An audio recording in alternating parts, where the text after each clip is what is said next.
Assalamualaikum warahmatullahi wabarakatuh. Kami perwakilan dari kelompok 11 mata kuliah Fikih Muamalah Kontemporer akan mempresentasikan makalah kami dengan judul Konsep jual beli atau perdagangan serta menghubungkannya dengan problematika modern atau kontemporer. Sebelum memasuki ke materi yang pertama, izinkan saya untuk memperkenalkan anggota kelompok saya terlebih dahulu.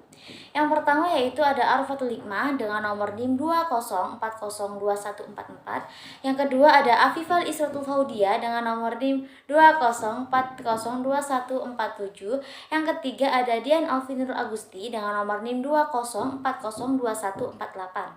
Selanjutnya yaitu memasuki materi yang pertama tentang pengertian marketplace. Marketplace merupakan model bisnis baru yang berkembang seiring pesatnya perkembangan infrastruktur teknologi informasi. Marketplace ini dirancang untuk meminimalisir proses bisnis yang kompleks sehingga tercipta efisiensi dan efektivitas. Dengan adanya marketplace tersebut, setiap orang dapat melakukan aktivitas jual beli dengan mudah, cepat, dan murah karena tidak ada batas ruang, jarak, dan waktu. Di sini terdapat dua jenis marketplace. Yang pertama yaitu marketplace murni, yang kedua marketplace konsinyasi. Untuk marketplace murni berfungsi sebagai tempat menjual barang dan menjadi fasilitator atau perantara pihak penjual dan pembeli melalui penyediaan tata cara pembayaran. Biasanya, pihak marketplace jenis ini menyerahkan sepenuhnya masalah barang yang diperjualbelikan dan sekaligus deskripsi produknya kepada penjual lewat akun yang dimiliki di marketplace tersebut. Pihak marketplace juga menyediakan fasilitas chatting antara penjual dan pembeli sehingga keduanya bisa saling tawar-menawar harga. Setelah ditemui adanya deal, maka pihak marketplace hanya menyediakan fasilitas berupa rekening bersama, tempat melakukan pembayaran. Contoh marketplace seperti ini yaitu misalnya Bukalapak, Tokopedia, Shopee, Lazada, Blibli, JDID, Amazon dan Rak. Yang kedua yaitu jenis marketplace konsinyasi, berfungsi sebagai tempat bagi pemilik barang untuk menitipkan barangnya guna dijual. Pemilik barang hanya berkewajiban menyediakan produk serta klasifikasi atau spesifikasi barang kepada pihak marketplace. Kendali sepenuhnya proses jual beli ada pada pihak marketplace. Contoh dari marketplace seperti ini adalah Zalora dan Berrybenka. Selanjutnya yaitu tanggung jawab marketplace. Tanggung jawab marketplace secara umum dalam transaksi online dapat dikelompokkan menjadi 6 bagian. Yang pertama yaitu tanggung jawab penjaminan terhadap akad jual beli. Yang kedua yaitu tanggung jawab penjaminan dalam akad sewa. Yang ketiga, tanggung jawab terhadap akad perwakilan. Yang keempat, penjaminan terhadap perilaku penjual dan pembeli. Yang kelima, penjaminan atas tindakan pihak ketiga, dan yang terakhir yaitu penjaminan atas barang meliputi selamatnya barang yang dibeli dengan menggunakan jasanya. Kekurangan dan kelebihan bisnis online marketplace. Kelebihan bisnis online marketplace yaitu yang pertama, peluang lebih besar melalui komunitas. Yang kedua, tidak perlu takut kehilangan konsumen. Yang ketiga, fitur dan regulasi online marketplace yang baik. Yang keempat, tidak perlu modal besar. Yang terakhir, Anda dapat memantau bisnis Anda. Untuk kekurangan bisnis online marketplace yaitu yang pertama, sulit mendapatkan trust. Yang kedua, persaingan antar pedagang tinggi. Yang ketiga, bergantung pada pengelola online marketplace. Yang terakhir, sporadis. Berikut adalah contoh marketplace terbesar di Indonesia, yaitu yang pertama Tokopedia, yang kedua Bukalapak, yang ketiga Shopee, yang keempat Lazada, yang terakhir yaitu Blibli. Selanjutnya yaitu hukum jual beli di marketplace. Secara umum, jual beli produk melalui marketplace dibolehkan dengan syarat terpenuhinya rukun jual beli atau akad jual beli jasa dari sisi pihak marketplace dengan produsen. Pengendapan saldo oleh marketplace hukumnya boleh ketika telah terjadi kesepakatan di awal akan hal tersebut karena syarat tersebut adalah syarat yang sah menurut pandangan syariat. Jika pihak marketplace melakukan pembungaan atas saldo yang mengendap, maka itu bentuk ketidakamanan yang dilakukan oleh pihak marketplace tanpa seizin produsen atau penjual barang. Gratis ongkir yang diberikan oleh pihak marketplace hukumnya boleh jika tidak ada persyaratan saldo mengendap, sehingga tidak masuk dalam hutang piutang yang mengandung manfaat. Pengertian dropship. Dropship adalah penjualan produk yang memungkinkan dropshipper menjual barang kepada pelanggan dengan bermodalkan foto dari supplier atau toko, tanpa harus dengan menyetok barang, dan menjual ke pelanggan dengan harga yang ditentukan oleh dropshipper. Setelah pelanggan mentransfer uang ke rekening dropshipper, lalu dropshipper membayar kepada supplier sesuai dengan harga beli dropshipper, ditambah dengan ongkos kirim ke pelanggan, serta memberikan data-data pelanggan seperti nama, alamat, dan nomor ponsel kepada supplier. Karena dengan adanya data ini, maka supplier akan mengirimkan barang kepada konsumen dengan menggunakan nama dropshipper. Dalam jual beli ini, dropshipper membeli barang dengan harga murah dari supplier. Kemudian, supplier tersebut melakukan tugasnya seperti menyediakan barang, mengepak, dan mengirimkan barang tersebut langsung ke alamat konsumen atas nama dropshipper. Meskipun sejatinya barang yang dikirim kepada konsumen bukan berasal dari dropshipper, tetapi berasal dari supplier. Selanjutnya ada keuntungan dan kerugian sistem dropship bagi dropshipper. Keuntungan sistem dropship bagi dropshipper adalah: pertama, tidak perlu modal untuk memulai usaha. Yang kedua, menghemat ongkos kirim karena pengiriman dari produsen atau reseller. Yang ketiga, bebas resiko barang tidak laku. Yang keempat, tidak perlu direpotkan dengan tempat penyimpanan barang. Dan yang terakhir, bebas dilakukan di mana saja dan kapan saja selama ada koneksi internet. Dan kerugian sistem dropship bagi dropshipper yaitu: yang pertama, resiko bagi dropshipper adalah nama baik menjadi taruhan karena reseller bisa melakukan overclaim terhadap produknya. Yang kedua, resiko dropshipper bergantung kepada para reseller besar karena tanpa berusaha memasarkan sudah ada penjual. Yang ketiga, resiko dropshipper terlalu percaya kepada kualitas para reseller produknya melalui sistem dropship. Selanjutnya ada solusi syar'i untuk dropship. Yang pertama adalah memodifikasi dalam ijab qabul. Menurut Bariroh 2016, kejujuran dropshipper menjadi faktor paling penting agar akad jual beli ini menjadi sah. Maka, modifikasi ijab qabul yang dapat dropshipper lakukan adalah dengan mengikuti langkah-langkah sebagai berikut. Yang pertama, memberitahukan setiap calon pembeli bahwa aplikasi permohonan barang yang disediakan bukan berarti ijab dari penjual atau pemilik situs tersebut.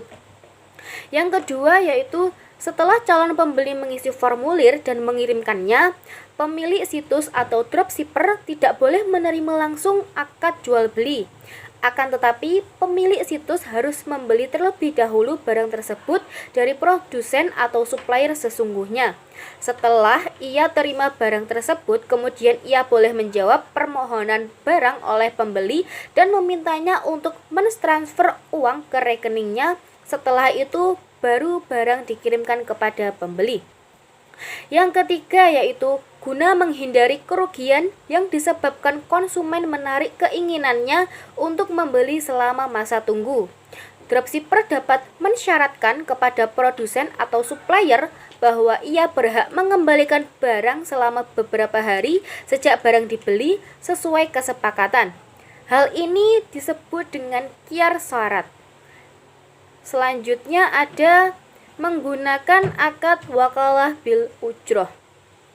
Berdasarkan penelitian sebelumnya, sebagaimana yang disebutkan oleh Nubaihai 2019, Hadi 2019, dan Fauzia 2015, bahwa praktik dropshipping dapat dibenarkan bila menggunakan akad wakalah. Maka dalam penerapan akad wakalah, dropshipper harus menyatakan kepada konsumennya bahwa dia adalah wakil dari pembeli dan dia meminta fee atas jasa mencairkan barang dan membelikan barang atas nama konsumen. Yang ketiga yaitu menggunakan akad salam. Sebagian orang menawarkan solusi untuk dropship dengan cara mengubah akad jual beli menjadi akad salam. Sebagaimana yang disebutkan oleh Cahyadi 2018, Zrikullah 2014, dan Kulwah 2019, salam adalah akad dalam pemesan barang dengan uang dibayar tunai di muka dan barang nanti diserahkan kemudian sesuai kesepakatan. Secara substansial, Islam tidak setuju terhadap semua praktik jual beli yang mempunyai potensi mendatangkan bahaya dan ketidakadilan, baik secara implisit maupun eksplisit, yang menimbulkan bahaya dan ketidakadilan pada publik secara umum. Akad yang digunakan dalam jual beli dropship dapat dikatakan sama dengan akad salam, karena jual beli barang dengan cara memesan barang yang diinginkan, hanya medianya saja yang berbeda. Dan spesifikasi dan harga barang sudah disepakati di awal akad, yaitu ketika konsumen memilih barang dan melakukan pembayaran yang dilakukan di muka secara penuh dengan cara mentransfer uang kepada pihak dropshipper. Selanjutnya, pengertian reseller. Kata reseller yang di dalam istilah fikih dikenal dengan samsarah atau dalang. Reseller adalah kata lain dari simsar yang di dalam akadnya mengandung ijarah yang mengandung upah atau imbalan jasa dalam transaksi yang dilakukan oleh reseller. Dalam bentuk transaksi ini juga bisa disebut dengan bai as-salam, yaitu dengan menyerahkan uang tunai terlebih dahulu, kemudian barang belakangan. Bentuk transaksi adalah konsumen mengirimkan uang tunai kepada reseller sehingga barang yang dibeli sesuai dengan gambar yang konsumen inginkan maupun gambar-gambar barang yang reseller tawarkan. Kemudian pihak reseller akan memesankan barang kepada toko online tersebut. Pengiriman barang langsung ke alamat konsumen. Apabila ada kecacatan barang, maka konsumen dapat komplain dengan reseller. Untuk selanjutnya, syarat-syarat sistem reseller. Syarat-syarat umum transaksi dapat diterapkan pada al-akhidani atau penjual dan pembeli, dan seorang reseller hanya dibebankan syarat al-tamyiz tanpa al-ahlu wal huluk, seperti yang disyaratkan pada al-akhidani. Sebab seorang reseller hanya sebagai penengah dan tidak bertanggung jawab atas transaksi. Dalam keadaan demikian diperlukan bantuan orang lain yang berprofesi selaku samsarah yang mengerti betul dalam hal penjualan dan pembelian barang dengan syarat mereka akan memberi upah atau komisi kepada reseller tersebut. Selanjutnya, untuk sahnya akad reseller harus memenuhi beberapa rukun, yaitu yang pertama, al-muta'akhidani atau reseller dan pemilik harta. Untuk melakukan hubungan kerjasama ini, maka harus ada reseller atau penengah dan pemilik harta supaya kerjasama tersebut berjalan lancar. Yang kedua, mahal al-ta'ahud atau jenis transaksi yang dilakukan dan kompensasi. Jenis transaksi yang dilakukan harus diketahui dan bukan barang yang mengandung maksiat dan haram. Dan juga nilai kompensasi atau upah harus diketahui terlebih dahulu supaya tidak terjadi kesalahpahaman. Dan yang ketiga, al-siga atau lafaz atau sesuatu yang menunjukkan keridhaan atas transaksi perselleran tersebut. Agar sahnya kerjasama tersebut, maka kedua belah pihak harus membuat sebuah akad kerjasama atau perjanjian yang memaut hak-hak dan kewajiban-kewajiban kedua belah pihak.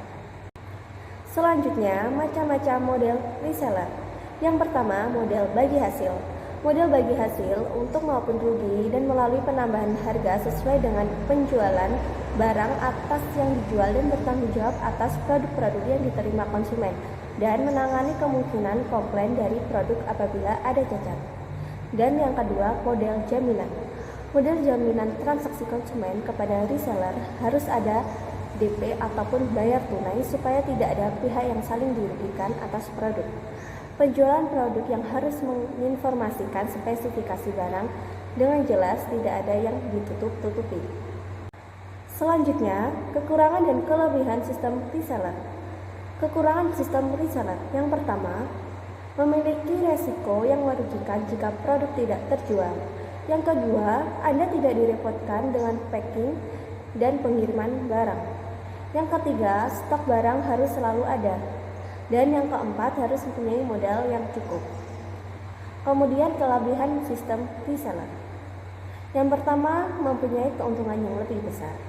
Yang kedua, bisa menjual barang secara online ataupun offline karena memiliki barang fisiknya.